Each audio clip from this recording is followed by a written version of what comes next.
Sharadam Devim Ramakrishnam Jagadgurum Pado Padme Toye Shritva Pranamami Muhur Muhu. O Ramakrishna, teacher of all, O Sharda, goddess divine, in bosom holding those lotus feet, salutations to both ever be of mine. Om Shantihi Shantihi Shantihi. Om peace, peace, peace.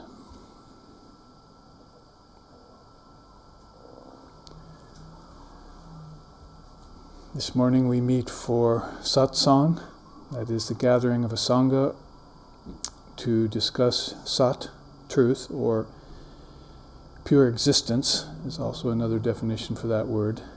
That great word for divine reality in our tradition, Sat Chit Ananda. That is pure existence and pure knowledge and pure bliss, unalloyed bliss, which is uninterrupted, for the great seer who sits in meditation. And we have finished our morning meditation here at SRV Ashram in Hawaii on the Big Island. For an hour we sat, listening to the sounds of morning, saluting, as it were, the god and goddess Aditi, who was the awakening of all things, which is also the awakening of all beings to enlightenment, which we have a very fond and deep hope for, and which we work very deeply to try and bring about in this world of name and form. And many questions have come in for today's satsang, which is live streamed to our audience. Some of you are there looking on. We welcome you.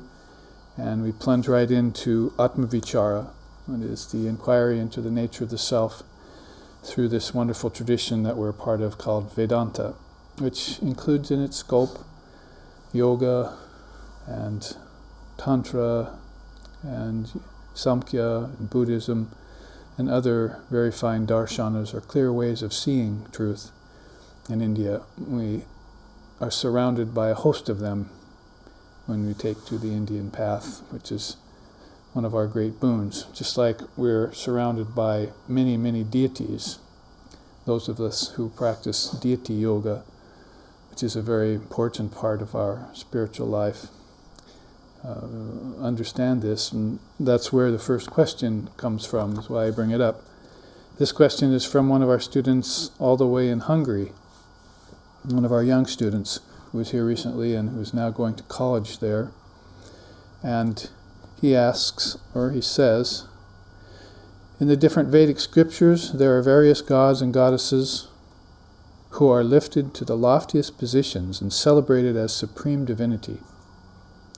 How should one fully accept, in heart and mind, the all-inclusive acknowledgement of the Supreme Divinity in every god, if one has already chosen one's own Ishtam? Well, a very profound question coming from a youthful person who is on the Vedantic path. Probably we should define the word Ishtam first for those of us who may have forgotten, or new people tuning in from other traditions, because these other traditions are very important to Vedanta too. It is more of a tradition, more of a philosophy, more of a religion. It's really a way of existence, a way of acknowledging existence as one's own nature, as one's own self. So the word Ishtam takes a very important position in our cosmology and philosophy. It means chosen ideal, Ishtam, or Ishtadevata, or Ishtadevi.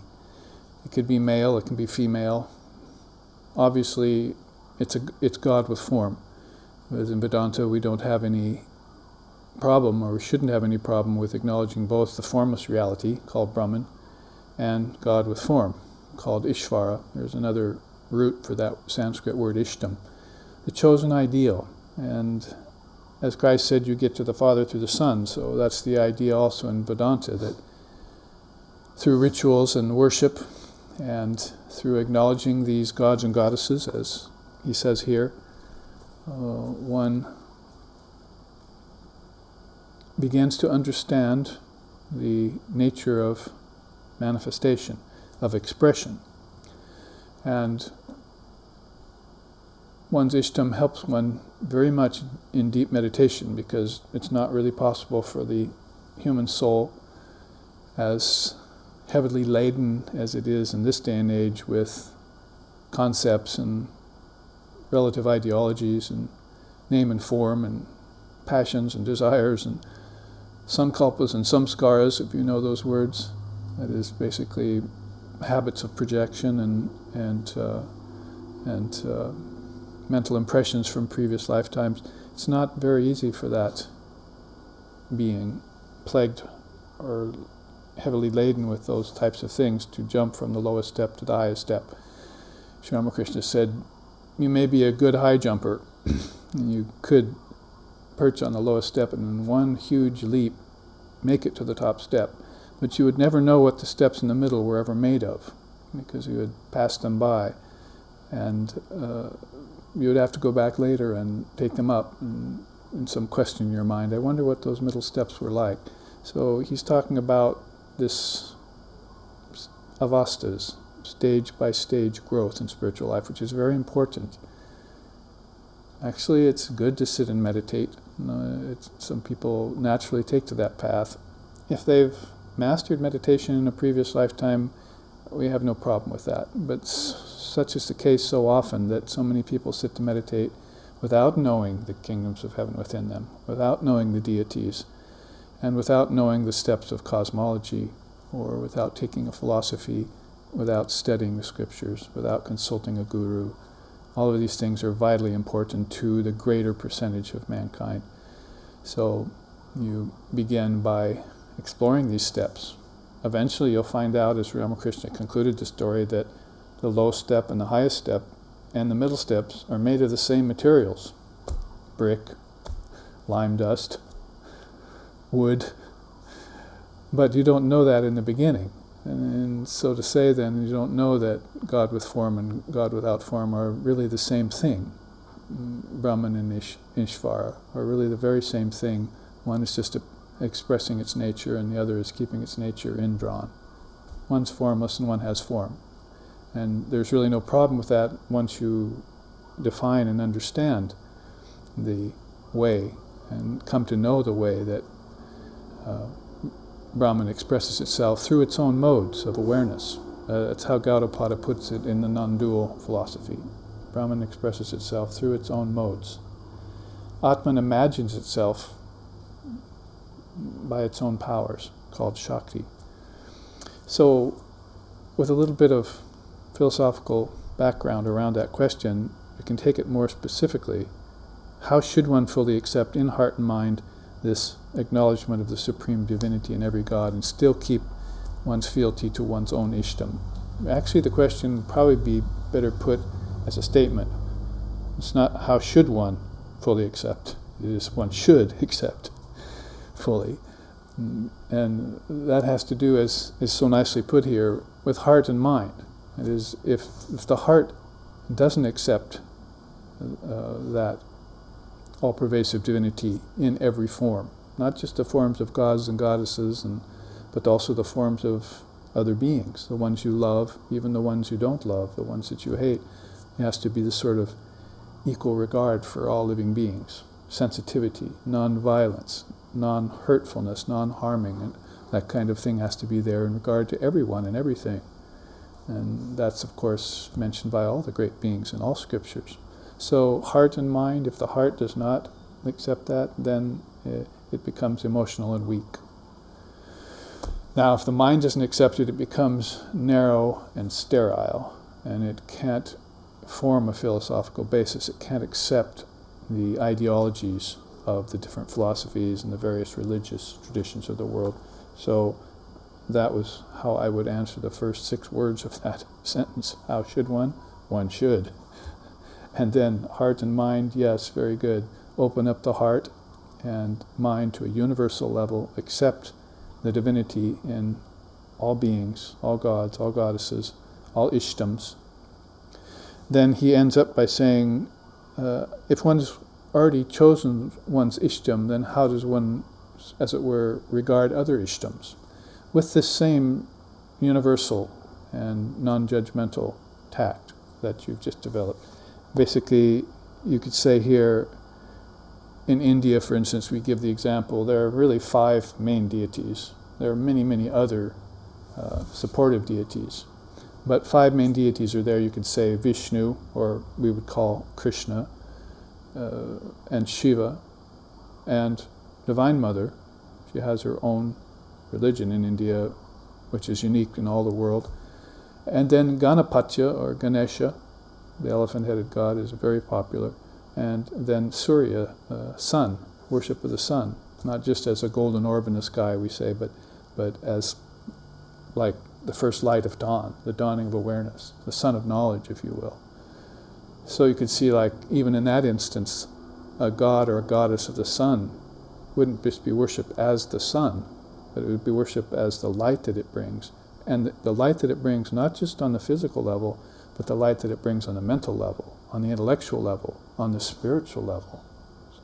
So it goes far beyond just physics or the physical universe. So that I don't sidetrack too much, back to the main point of that question, those 5 deities, Shiva, Krishna, Ganapati, Surya, and Divine Mother, let's call her Durga for now, or Kali, or Saraswati, or Lakshmi. There you start getting into many names for the same Ishtam, you see, and that's part of the point. But those 5, the young Hindu child or aspirant in India needs to pick one. And so usually he's born into a family that's already worshipping one, so the matter is rather settled, and that worship has been going on for lifetimes, remember. So they're very much set in their worship of Krishna or Shiva, and so forth. Just like in India, some are born into Muslim families, so very much there in the worship of Allah. So ideals live side by side, you see, and should be able to do that with non-violence, with non-harming as the main idea, and with open-mindedness and open-heartedness too. So back again to my main point. These 5 deities, if you choose one, it's not like the other 4 go away. So all of a sudden, this one is all-alone oneness, you see. It's an all-inclusive oneness we're talking about, not an all-alone oneness. So those 5, you choose one, and the other 4 get behind it, you see, and support it. And so you are worshipping the same one God all the time, aren't you? And that very simple explanation, just using an example of Indian worship, is what is called universality, and it gives the validity, the underlying facility and good practical sense to all of religion. Very good question. Thank you for bringing it up, and that reminds us of the importance of universality, a principle whose time has come, I say. With the dawning of Sri Ramakrishna Paramahamsa, his advent in this world, we have Divine Mother coming to us now, and we also have this idea of universality of all religions because of the various religions he practiced. A lot of people previously had said all religions, they're manifestations of the same divinity, but then Ramakrishna came along and proved it by his own sadhana. So that's a very fine distinction to make, and a very great moment in our human history to know that that's happened. And now we need to put it into practice ourselves. The next question. Can you please advise us as to how best worship and master 2 of the dissolving forms of meditation in Nirguna Brahman, Tailadara and Swarupa. So again, anyone looking on who is not familiar with these terms, for my students who aren't familiar with them, more study please.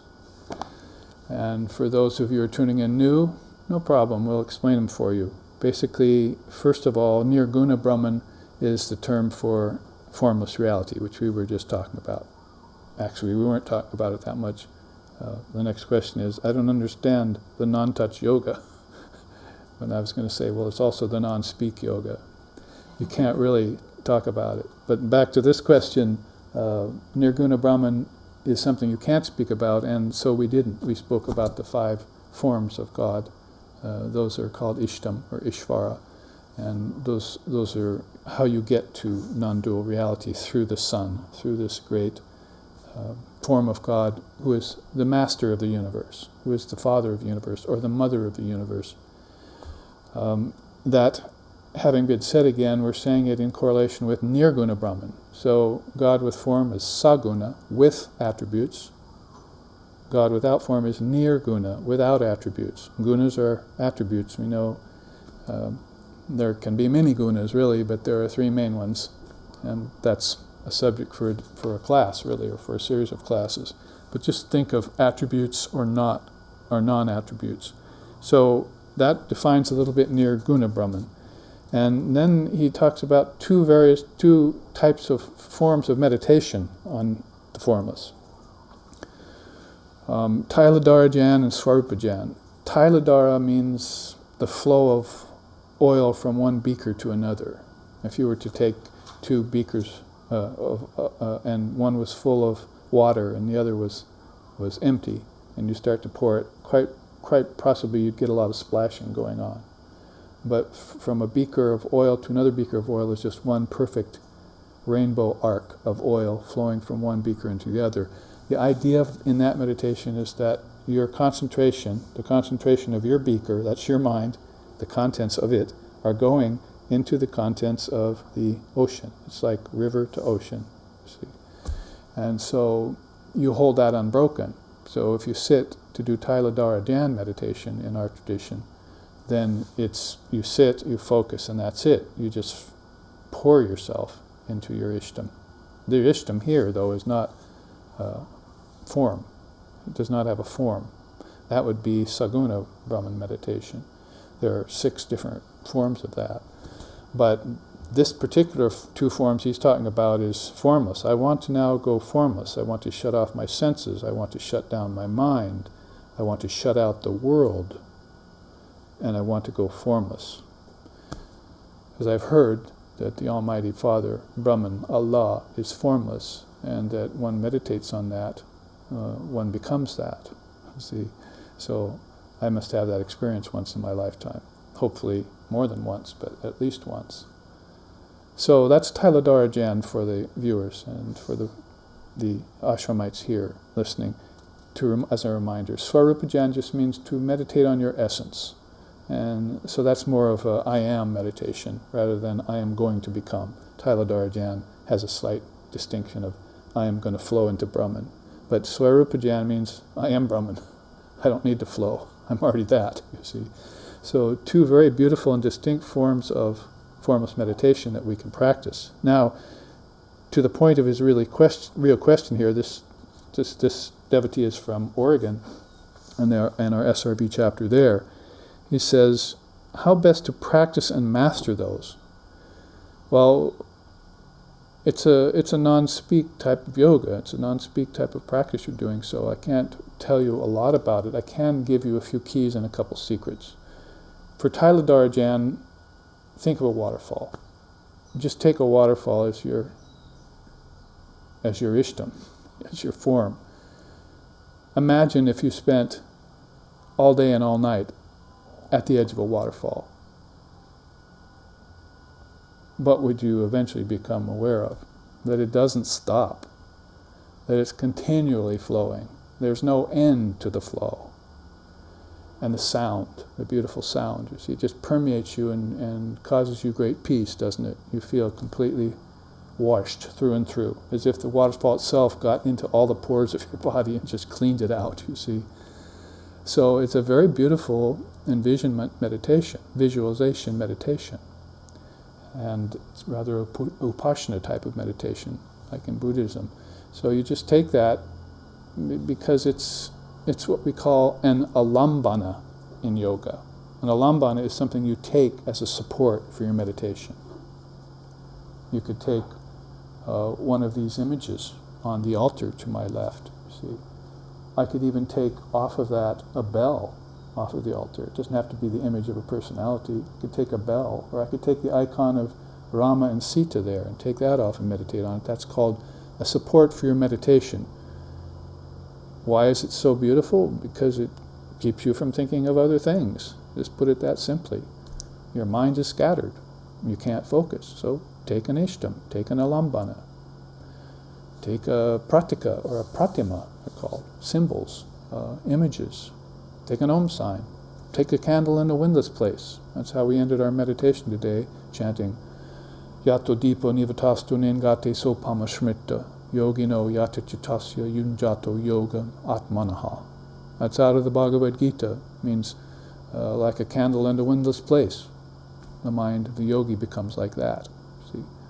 So when we were here in the West in the 60s, didn't we look at candles? It was our first meditation. Back in what was called affectionately the hippie time, you see. Oh man, let's get a black light and and light a candle in our room and glare and gaze at it, you see. And that will still my mind. So wherever you borrow these different images and these different icons and so forth, they're good for you. Because they really just reduce the vibrations of your mind. Now, when you when you are able to reduce the vibrations of your mind, then you can meditate on formlessness. Then your mind can become a flow of oil. In this case, a flow of consciousness from one beaker to another, without any break, without any splashing. Splashing there would mean distractions, right? Water to water, splash, splash, you see. That's no good, because you're getting water outside the beaker, you see. But oil doesn't tend to do that. It's just homogeneous. You see, it just tends to stay nicely in one container. So your container is small, your little body-mind mechanism, and that container is vast. And you just see that container like a hailstone sees an ocean, and you just go into it and you merge. So use the waterfall as an image. It's not like formless reality can all of a sudden just be formless reality, you see. For you have to approach it through stages. So even in formless practice there are stages. You can't just go, okay, I'm Brahman, game over. Who can do that? We wish we could do that sometimes. Oh Lord, take the world away. It's not such a nice place after all. Or I'm tired of happiness, I want joy. I'm tired of joy, I want peace. I'm tired of peace, I want contentment. I'm tired of contentment, I want bliss. I'm tired of bliss, I want oneness. So you go on until you get this homogeneous oneness. So there are stages and practices you can use in formless meditation. Sometimes they will borrow from the world of name and form. The highest level of name and form, Mahamaya, they call her. Now, in the other Swarupajan, whereas you took a waterfall for the image for Tailadarajan, because it's just constantly pounding next to you, endless supply of water coming from who knows where, from the skies, ultimately, you see, just constantly feeding this river that's pulsing this waterfall through the landscape. So that was your meditation in Tailadarajan. I must become just like the waterfall pouring into that pool, constantly, without end. There is no end to me. I am vast, I am conditionless, I am flowing.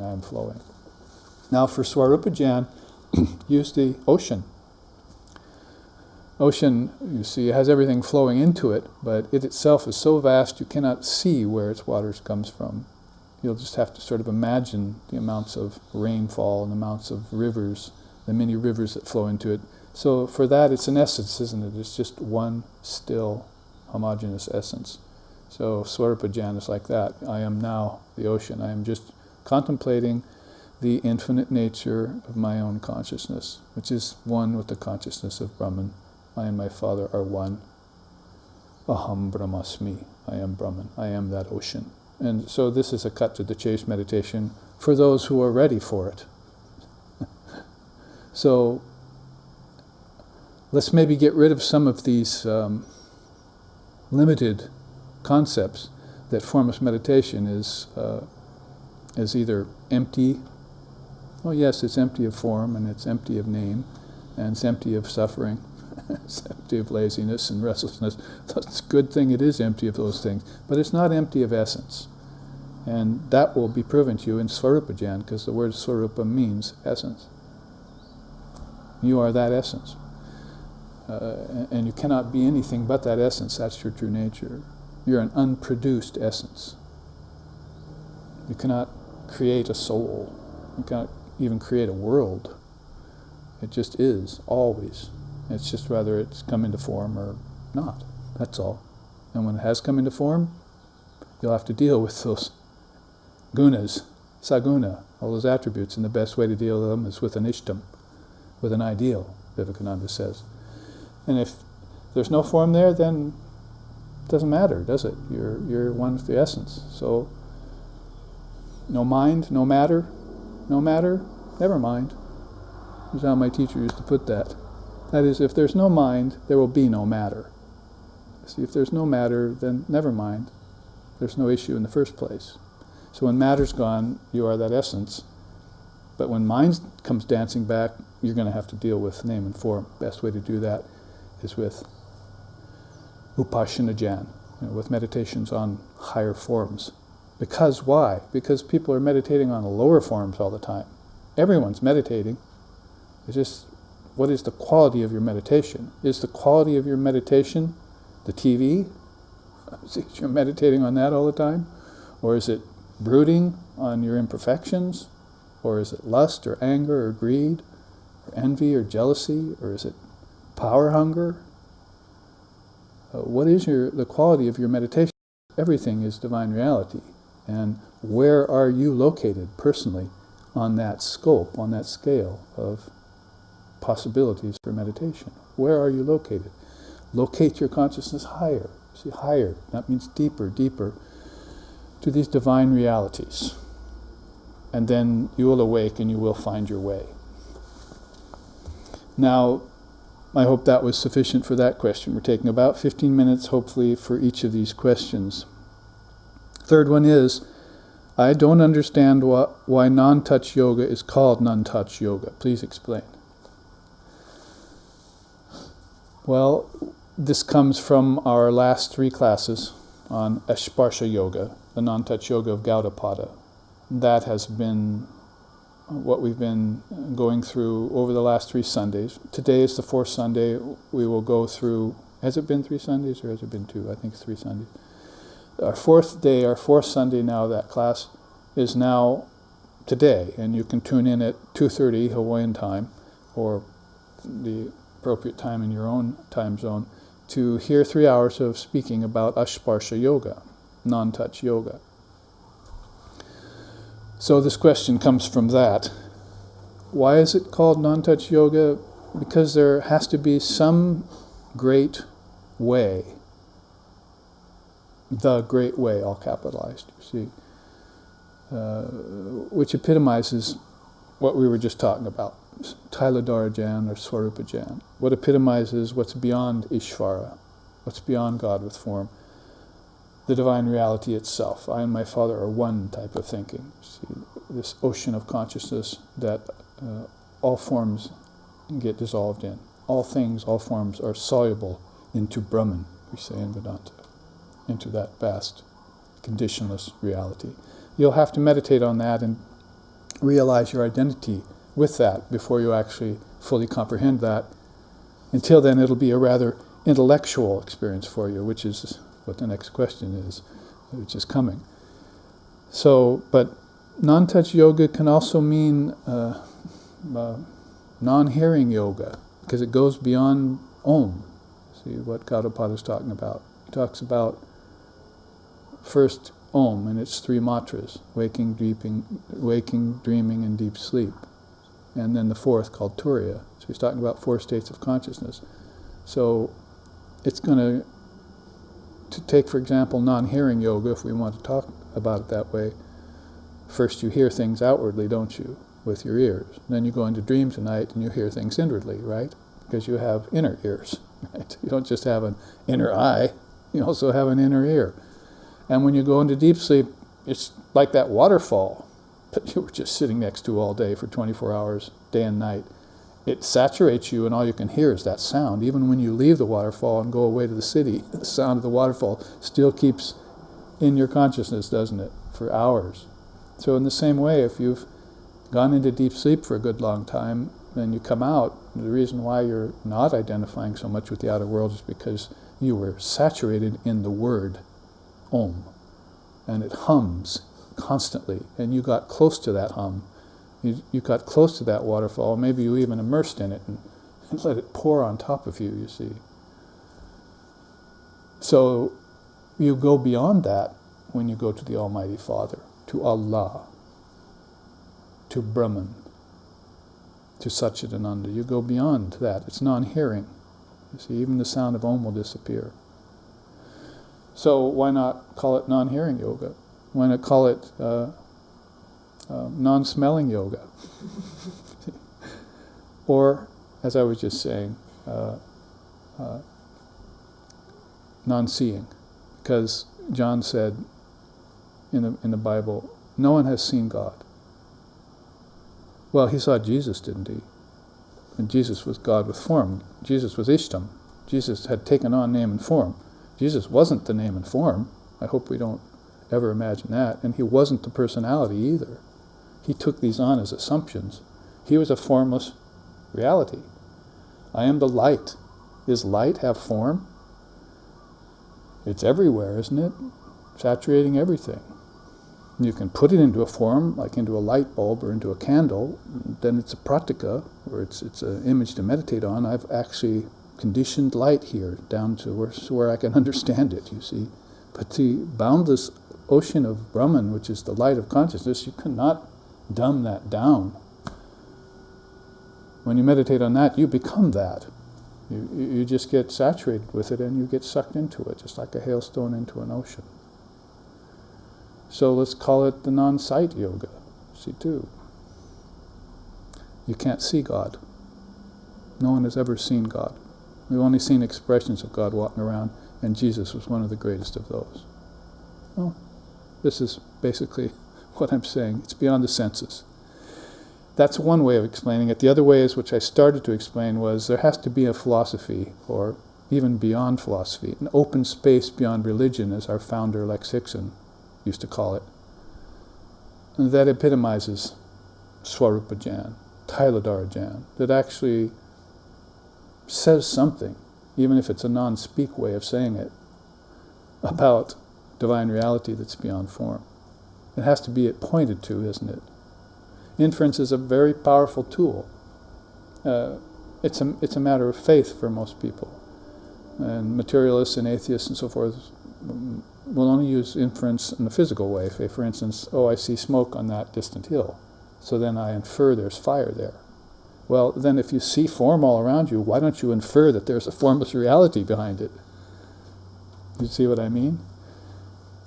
Inference is almost akin to proof, pramana. So these are very important things that the Nyaya philosophy of India, one of the sort of, talk about unspoken, one of the more background yogas, pathways, darshanas, was very powerful at expressing, very good at expressing it. So inference is very important. We'll have to use that. So then infer from Asparsha yoga, or non-touch, or non-seeing, or non-sight, or non-hearing, or non-smelling, that this is something that cannot be touched. Like the rap song, can't touch this, you see. You'll never be able to touch Brahman. In other words, you'll never be able to defile Brahman. It's the only thing, and I'm quoting Sri Ramakrishna Paramahamsa here, that has ever not been defiled by the tongue of man. So let's call it the non-spoken yoga too.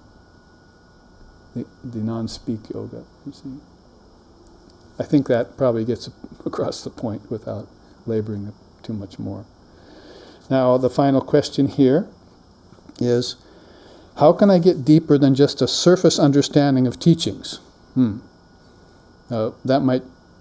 There's a few more sentences here, but we could stop there and just answer that question, because that's a concern on many people's minds.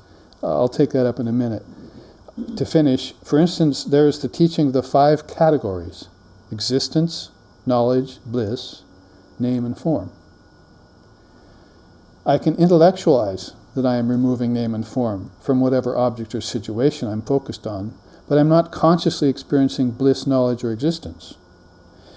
And is this just for meditation, or while moving about in the world too? Okay, well, there's three questions there, really. To take the first one, how can I get deeper than just a surface understanding of the teachings? And this person is using that in terms of the 5 categories. This is from one of the Upanishads, says, Divine Mother Saraswati says, I am 5-fold. I have existence, knowledge, and bliss, and then I have name and form. Concentrate on these and put these behind you. Don't concentrate on name and form. I was just saying, we meditate, right? All of us, everyone does. That is, if you concentrate at all, then you meditate. And everyone's concentrating on something. Some people are concentrating on vileness and viciousness. You see, that's just their nature at this time. Some people are concentrating on money. Some people are concentrating on fame. Others are concentrating on how worthless I am. Some are concentrating on how great I am. You see? So the whole spectrum of meditation is out there, if you want to put it in an analogy like that. So then you want to focus your meditation on the more unique categories. That is, you'll get name and form behind you because everyone's concentrating on those and they're not getting anywhere. They're only getting somewhere if they take a higher name or a higher form, like Jesus, Buddha, Krishna, Muhammad, Moses, Vivekananda, Ramakrishna, Divine Mother. If they're concentrating on those forms, you see people making some headway. Boy, they're actually content. They have peace of mind. Why do they have it and I don't? Figure it out. They have a friend. They have a friend in high places. You need friends in high places. And there's no higher friend than Ishvara or Ishvari. And if you bring that into your life, it's like accepting Jesus, or taking refuge in Buddha, or becoming a devotee of Ramakrishna. You see, there are thousands, millions of people who have done that now. In our tradition alone, our extended family is about 4 or 5 million strong right now in the Ramakrishna tradition. And he passed away in 1886, so in a very short time, 5 million people have come flocking to him. He's a huge doorway into divine reality. He's a huge steamliner that can take thousands of souls across the ocean of samsara. Why don't you get on the steamliner with the rest of us? You want to stay back with the world while it goes to hell in a handbasket? Be my guest. You'll just have to do it lifetime after lifetime, that's all. So get your salvation at least. Salvation is associated with Ishvara. Liberation is associated with Almighty Father, with Brahman, with Allah. Make those distinctions and you'll make spiritual headway. So, back to the idea, name and form, people have been concentrating on it a lot, and she says here, or he says here, this devotee says, I'm not getting existence, knowledge, and bliss from just taking name and form away. So, obviously there's more than just transcending name and form. You can transcend name and form in deep sleep tonight, it still comes dancing back when you wake up, doesn't it? You can transcend name and form in a particularly good meditation one day. It still comes dancing back when you come out of meditation, right? And it comes back with all its insinuations, with all of its power. So you're going to have to master name and form. Name and form happens in waking and it happens in dreaming. It goes away in deep sleep. It goes away in a deep meditation. It goes away at death, and it goes away in samadhi. So this is how to begin to get more essence out of your practice. Is basically what's being asked here. How do I go to a deeper level of the teachings? I can hear about name and form and how I should transcend them, but they come dancing back. And when I strip them away, I'm not necessarily experiencing ananda, bliss, sat, existence, chit, knowledge, jnanam. So what's the problem here? See, how can I rectify that situation? So that's what I'm suggesting. That you will need to study the scriptures and take teachings from the preceptors that deepen your meditation so that you can transcend name and form and still keep hold of that essence, which is called Swarupa, in your heart and mind. So it's connecting all 5 of those questions. How do I or incorporating all 5 of these questions we just took, 4 of these questions we just took. See, how do I keep my heart open and my mind expanded? Using the Ishtam, taking the teachings and getting to a deeper level. These are all key questions. And a person, as I said, doesn't need to ask how can we. It's that we must. It's what we're here to do. So perseverance. If you want a short word for it, perseverance. Keep up the practice. Try and intensify. Get clarification around your questions like this in satsang. Enough of that going through the mind will finally give up. When I say the mind gives up, it means the ego part of the mind. It'll finally give up, and it'll accept, it'll surrender.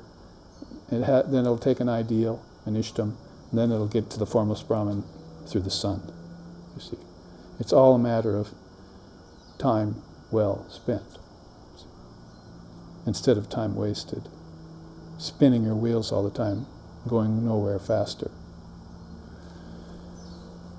Because it's the nature of divine reality, and that's your nature too, to be immovable, to be all-pervasive. And if you meditate like Swarupajan on my essence, then you'll find this out, and you will begin to get bliss. Remember, this is also a matter of your temperament. Some people's temperament is to go toward the wisdom traditions. Some people go toward the faith traditions. Some people go to formless tradition, formless reality.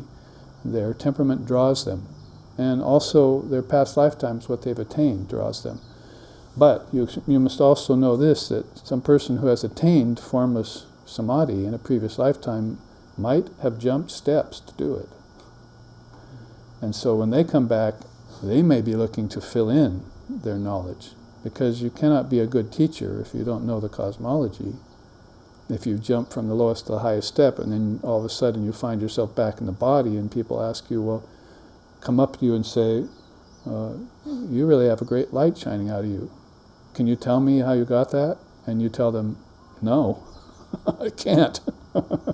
You're not a good teacher, you see. So, Brahmagyan and Prema Bhakti, that is the highest wisdom and the deepest love, those two are what great teachers have. They have both knowledge of form and formlessness. And how do they get it? In this baking furnace of the world. That's where gurus are made. It's where great teachers are made, great souls are made. There again, some beings may not be cut out or destined to be teachers. They're just exemplars. They're walking around with light. They don't need to teach, see. So it's not like one's higher than the other and one's lower than the other. It's not a matter ever of superior and inferior. It's a matter of what is. And that's non-touch yoga right there. It's a matter of what is. We'll talk more about that today at 2:30 Hawaii time. And just to end with that final aspect of the question here. And is this all just for meditation or while moving about in the world too? I would say both, because if you're in a formless state, then of course the world doesn't exist for you. It has gone away, means gone into abeyance. It's gone back into your own consciousness. You've taken all forms and dissolved it back into your formless awareness, and you are that. Then when you come back out, then you have to have that facility, that capacity, that ability, and that intention to spread these teachings far and wide. Whether you do it through words or just by silent example, that's again going to be up to your temperament, to your destiny, to your karmas, to your samskaras. But I would say the answer to that question is both. That one needs to have that facility to go into formless reality and come out of formless reality and still be able to act wisely in the world. There was a great teacher in Sri Ramakrishna's time. It's funny, he was much more famous than Sri Ramakrishna was in Calcutta at the time. His name was Keshab Chandra Sen, head of the Brahma Samaj, and one branch of it. And he loved Sri Ramakrishna a lot. Sri Ramakrishna they used to get together and talk. And Keshab, although he was much more well-known and more famous at the time, he really admired Sri Ramakrishna. And so one time he said to him, just like you, I want to go into formless reality, because Keshab hadn't had Nirvikalpa Samadhi, saw Sri Ramakrishna going into these high samadhis, and people couldn't understand them, so of course they wouldn't go flocking to Ramakrishna, because who wants to become formless? That doesn't look like any fun, just sitting there for hours. So Keshab Chandra Sen said to him once, I want to go into formless reality like you, Master, and go to the farthest shore, swim the ocean, and go to the farthest shore and never come back again. He meant never come back to name and form again. And Sri Ramakrishna said, oh, Lord Keshab, don't do that. What will happen to all these beings that are following you? You must go to the farthest shore and experience the ocean of Brahman, but you must come back and tell others about it. So it gives you that full circle, the idea. Yes, you must use it in meditation, for sure, for certain, you must have that experience. You must also be able to come out of that formless state and walk around in the world as an exemplar of that light. I am the light of the world. See, once you had that I and my Father are one experience, you come back and you shine it. You shine the light. That's another expression out of the 60s, you see, that we picked up on. So very important. But that Keshab Chandra even had the idea that there was a formless reality to get into is very, very rare. Most people will never even think of that. Even devotees will never even think of that. Like, they'll just think everything is about devotion and singing songs, you see. Let's go into the forest and sing, or go down to the beach and have a kirtan or whatever, And formless Brahman, that's the furthest thing from their mind. Even though they're sitting right next to the ocean, you see. And that's saying to them, jump in, jump in. So Ramakrishna said, yes, jump in, Keshab, jump in, but come back. Those greatest beings are those who come back out of the ocean of Brahman and are able to gather themselves back from meditation, is how he put it in the Gospel of Ramakrishna. Ishvara Kotis, they're able to gather their mind back from formless meditation. Now, first you have to have formless meditation. Not just for 15 minutes, or 2 minutes, or an hour, or a 1-week retreat of trying to get into formless meditation. You actually have the experience of formless meditation, where you just went out of your senses, out of your mind.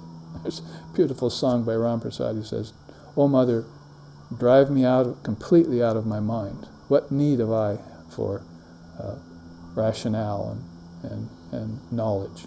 Just drive me completely out of my mind." So it reached a state where the teachings weren't deep enough. See, he couldn't go deep enough in the teachings, hadn't pierced the surface yet. You know how when you're a child in a swimming pool, you see, you haven't learned how to tuck and dive yet, so you can't leave the surface of the water. You try and get underneath and you just float. But to learn to tuck and dive, you see, means you have to take a big breath and you have to take a risk. And you have to exert strong, straight down, in order to get to the depths, see, in order to be able to break the surface. It's the same with the surface of relativity and the depths of reality. You'll have to learn the tuck and dive move called sadhana. You have to pierce the surface of relativity, see beyond appearances, go beyond Maya, transcend the world of name and form, seek emptiness, seek freedom from nature. There's so many ways and so many traditions that it has been put by great seers and saints and sages. So, once you have had that experience and make sure you have it, then come back and tell us all about it. We're waiting here. We'll even live stream it for you. So here we will end with a chant and see you this afternoon, hopefully, on live streaming class at 2:30 Hawaii time, on Gaudapada's non-touch, non-sight, non-hearing, non-smelling, beyond the senses, beyond Om, yoga.